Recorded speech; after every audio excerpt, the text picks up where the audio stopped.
Nolosha qiimaha leh waa toos sidaad aragtaan ay idin muuqata waxaan idin hayaa wararkii ugu dambeeyey iyo wacaarihii dhinaca dulansiyaadda tafaasiisha ugu badan ee wararkaad ku heli doontaan waxaa weeye sidee ayay Iiraan u maamulaysaa hawada wadamada caalam carabi warar dheeraada ayaan idinka hayaa iyo sidoo kale saldhigyada dalka Mareykanka maxabad xabad ayay u taqaanaa qodobka ugu weyn ugu horeeya wararka ayaan ka soo qaadanaya maadaama wararka warwareyn iyo barnaamijyadeena kale ay degdeg yihiin dhammaantoodna warbaahinteena wararkii ugu badnaa ayaynu tabinayna dabashana qiimaha badan si toos ayaanan idila socodsiinaya daqiiqad hadba wixii soo kordha ee dowladda Iiraan ayaa la xaqiijiyay in ay gacan sareynta dhinaca hawada ee wadamada caalam carabi ay ku gacan sareyso laga soo bilaabo wadanka Sacuudiga Bahrain dalka Kuwait qatar iyo dalalka ay kamid ka tahay isku taga imaaraadka carabta Sacuudigu maanta waxay awoodooda saareen laba dagaal oo muhiim ah waxaana ujeedada maanta isniina ay cogteen in ay kaafiyaan ama ay ku qaybaan laba ujeedo oo labadaba ay hadeerto ay ku dul dhiseen markaasi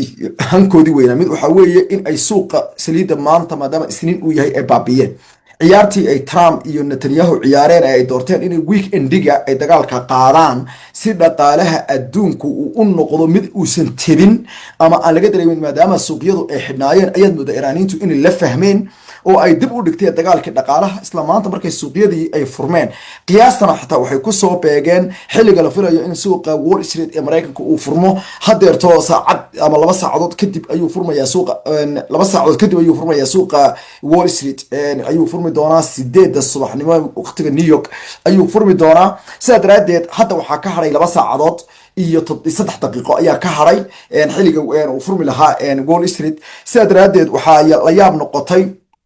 in ay bilaabeen just like 3 saacadood ama 3 saacadood iyo bar ka hor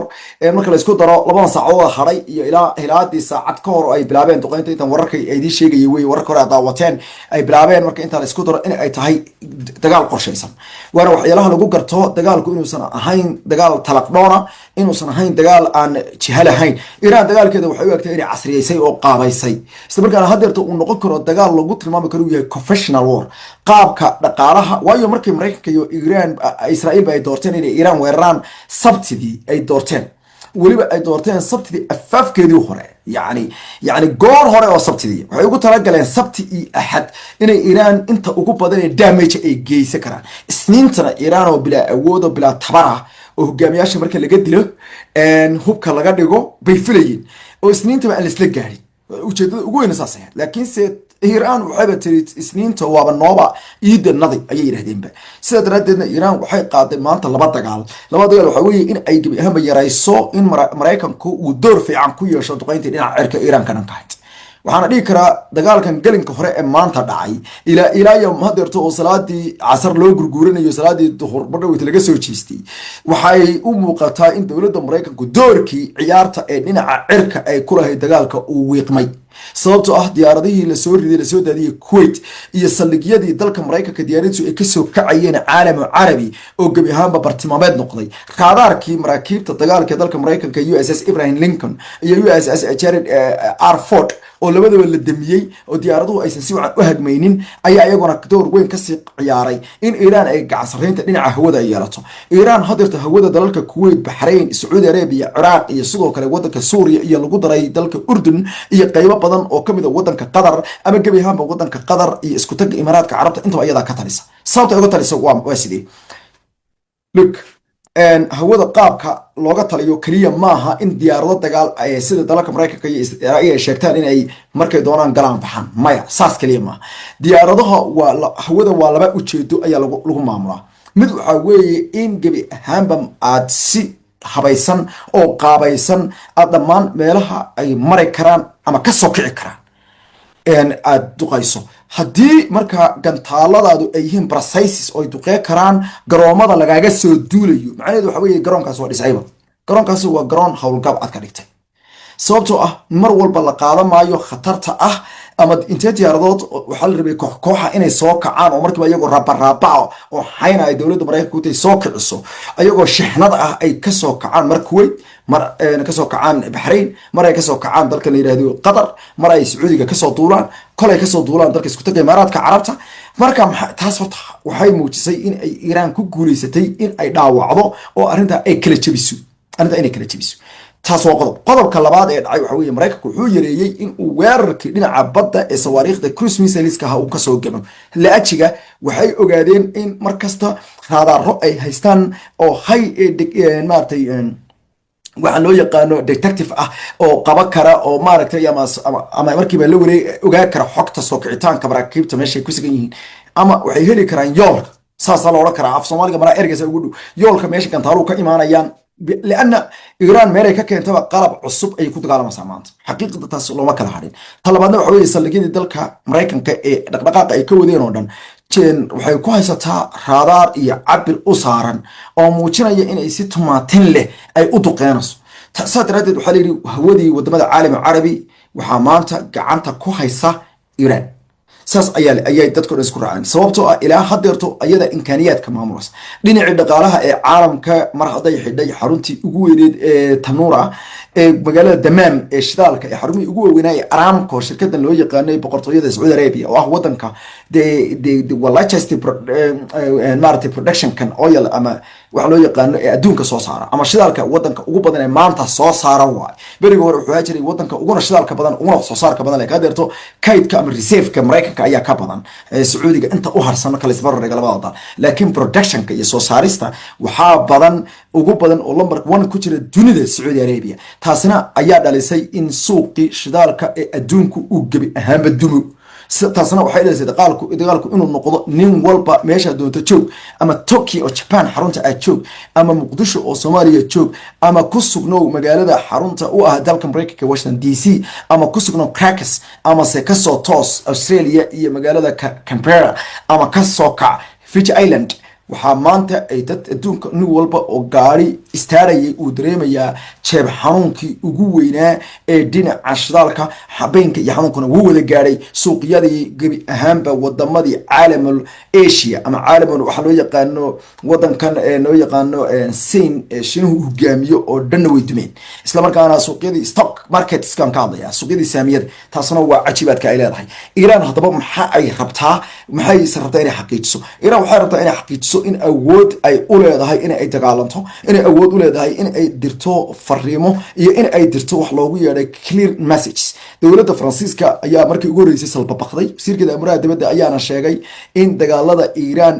ku qaadeen Mareykanka iyo Israa'iil uu yahay dagaal sharci inkastoo uu yiri waa dagaal ayaga u gaara oo iyagu ay qaadeen haddana waxa uu sheegay inuu u muuqdo dagaalku bartilmaameed sax inay sameynayaan Israa'iil hadeertu waxay ku dhawaaqday in dagaal dhinaca dhulka ah ay laga yaabo inay ku qaado Lebanon waxayna sheegtay in 100,000 oo ciidankeeda reserve-ka ay u yeedhay afayeenka ciidanka dalka nidaamka Israa'iil oo la yiraahdo Admiral Avi Defrin ayaa ku dhawaaqay in la mobilize gareeyay ama la abaabulay 100,000 oo askari isla markaana 100,000 oo askari iyo batalyoonada kala duwan iyo daraasiin kale oo ugu yeedhay inay yihiin cutubiyada ciidanka qalabka sida loo dhaqaaji doono iyagoo ay ku jiraan ciidamada divisionno kala duwan aan qaybo kala duwan kuwaas oo qaadi kara wuxuu ugu yeedhay difaac iyo weerar labadaba wuxuu yiri all options are on the table oo macnaheedu yahay dhammaan khiyaaraadka oo dhan miiska ay noo saaran yihiin sidaas ayuu sheegay Efrin afayeenka ciidanka militariga ee Israel oo markaasi isagu ka faahfaahiyay in diyaar garowga dagaalka iyo furintan weyn ee ku furantay Israel ay tahay gabi ahaanba hubanti la'aan hadaba Iran hadeerto gantaalihii ugu dambeeyay ayay u dirtay markaasi ama weerarkii tobnaad ee gantaalo shaxnada ah ayaa maalin weyntan ku soconaya Israa'iil taasoo iyaduna degniinta qayladhaanta iyo sidoo kale fiinta yeedha ee xilliga colaata la istaaro ay magaalooyinka Israa'iil oo dhan ay yihiin ku haawanaya dhaqaalihii wadamadan oo dhan gaar ahaan Israa'iil iyo Khaliijka oo dhan ayaa haawanaya maadaama wadooyinka ay yihiin kuwa banaanaaday waxaana loo arkaa in ay qayladhaanta halkaas ka yeedhaysa iyo wiiftooyinka halkaas ka baxaya ay muujinayaan tan dawladda Sacuudiga ayaa ku adkaysatay xidhitaanka xarunta weyn in ay muujinayso in dhibaato ay dhacday isla markaana waxay sheegtay in dhibaatooyinkan is soo taraya ee lagu qaaday tafaasiil dheeraad ah dhowto ay ka soo bixi doonto dhanka kalena Israa'iil waxa ay marmarka ka dambaysa ay u muuqataa in ay muujinayso kaliya hal dagaal ay Israa'iil ku horeysa hal dagaal bay Israa'iil ku horeysa waa inay dad disho shakhsiyaad disho taasoo ah siyaasad ay Israa'iil ka baratay kooxihii jabhadaha sida Hamas iyo ururka Xisbullah haddaba Iran Israa'iil arrintaasi waxba uga goomisay Iran gudaheeda sababta ku sheegay Iran dawladnimadeedu qaabka ay u dhisan tahay maaha sida jabhadaha oo ah ninkii hebel oo kaadiisa soo cabay baa dhintay kadibna jabhadu waa baabaday it's not like that iiraan waxaad moodaa dagaal noocan oo kale ah inay mar hore ka fikirtay. iiraan waa hay-ado ayaa dalka maamula. hay-ad kastana kumanaan kun oo qof baa ku jira.